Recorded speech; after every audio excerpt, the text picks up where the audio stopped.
Uji in vitro merupakan metode pengujian biologis yang dilakukan di luar organisme hidup seperti pada kultur sel, jaringan, atau sistem biokimia terisolasi dengan tujuan mengevaluasi aktivitas farmakologis, toksisitas, dan mekanisme kerja suatu senyawa secara terkontrol. Metode ini banyak digunakan sebagai tahap awal penelitian karena mampu memberikan gambaran awal mengenai potensi efek biologis suatu bahan sebelum dilakukan uji in vivo maupun uji klinis. Dalam bidang farmakologi, uji in vitro berperan penting untuk menilai keamanan dan efektivitas senyawa terhadap sistem fisiologis tertentu, termasuk sistem saraf pusat dan juga sistem kardiovaskular.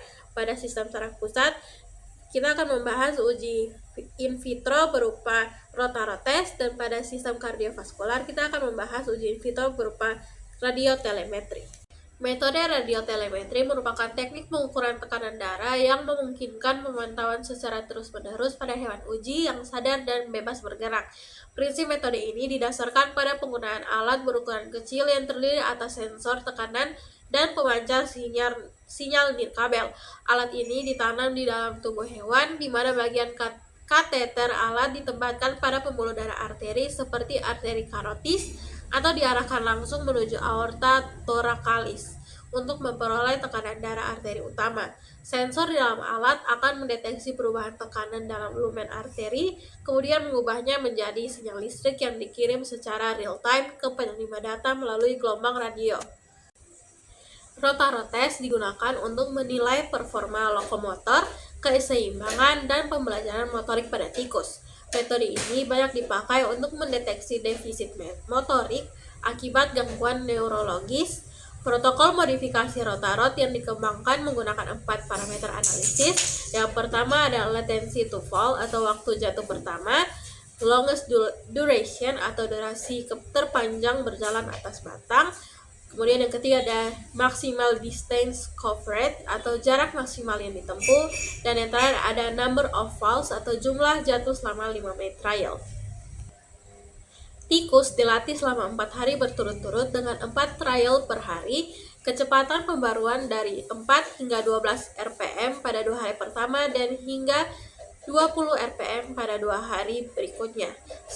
Setelah tiap jatuh, tikus diletakkan kembali di atas batang sampai trial 5 menit selesai. Data dari trial 2 sampai 4 dianggap lebih konsisten dan valid sebagai hasil pengujian. Parameter maksimal distance terbukti paling sensitif untuk mengidentifikasi defisit motorik jangka panjang, khususnya pada model cedera otak traumatik, ringan hingga sedang. Normalisasi data terhadap baseline individu mengurangi variabilitas antar individu. Tidak ditemukan perbedaan performa motorik berdasarkan umur dan jenis kelamin pada tikus yang diuji. Modifikasi ini memberikan cara yang lebih komprehensif dan sensitif dalam penilaian motorik daripada hanya mengandalkan latency to fall tradisional. Untuk parameter evaluasinya, yang pertama ada aktivitas motorik dan koordinasi neuromuskular, di mana waktu jatuh lama menunjukkan koordinasi baik dan waktu jatuh singkat itu menunjukkan gangguan koordinasi, kelemahan otot, atau efek depresan SSP. Kemudian yang parameter kedua itu adalah parameter kecemasan, di mana kecemasan tinggi menyebabkan tremor, hiperaktivitas simpatis, dan gangguan fokus. Hewan cepat jatuh akibat ketidakstabilan motorik dan distraksi neuropsikiatrik. Kemudian parameter yang ketiga adalah parameter depresi, itu ditandai dengan penurunan motivasi dan aktivitas psikomotor, waktu bertahan singkat dan tidak meningkat, itu menunjukkan indikasi psikomotor retardation. Kemudian ada peningkatan waktu bertahan setelah terapi, itu menunjukkan efek antidepresan.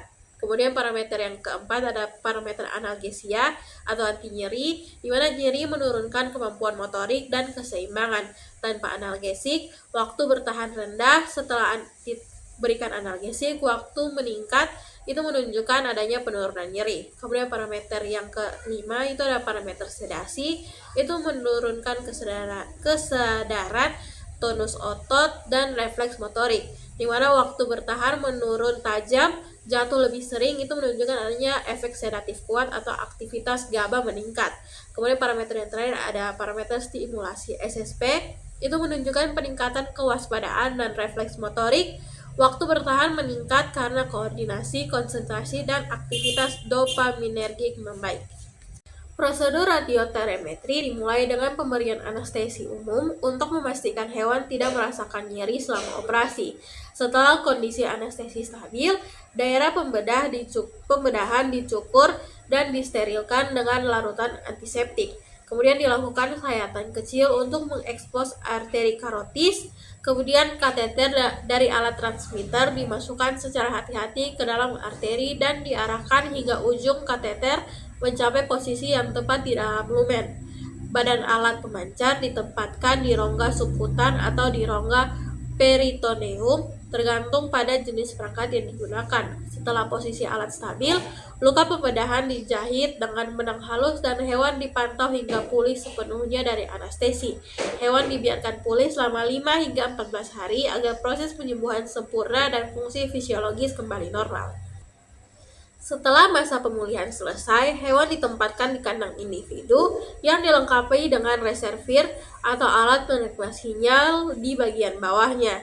Setiap kali hewan bergerak atau beristirahat, sensor di dalam tubuh secara otomatis mengirimkan data tekanan darah sistolik, diastolik, dan tekanan darah rata-rata atau mean arterial pressure ke sistem perekam data. Data tersebut dapat direkam selama beberapa hari hingga beberapa minggu tergantung kebutuhan dari penelitian. Kemudian disimpan dalam format digital untuk dianalisis menggunakan perangkat lunak pengolah data khusus seperti DataQuest atau ART atau LabChat. Pembacaan hasil dilakukan dengan menganalisis grafik tekanan darah yang direkam dalam satuan milimeter raksa. Pola grafik menunjukkan fluktuasi tekanan darah sistolik sebagai puncak gelombang dan tekanan darah diastolik sebagai lembahnya, sedangkan nilai mean arterial pressure dihitung secara otomatis dari data tersebut. Hasil pengukuran yang baik menunjukkan pola tekanan darah yang stabil pada kondisi basal dan memperlihatkan perubahan yang konsisten setelah hewan diberikan perlakuan atau obat antihipertensi. Selain tekanan darah, sistem radiotelemetri juga dapat digunakan untuk merekam parameter fisiologis lain seperti denyut jantung, suhu tubuh, serta aktivitas motorik hewan.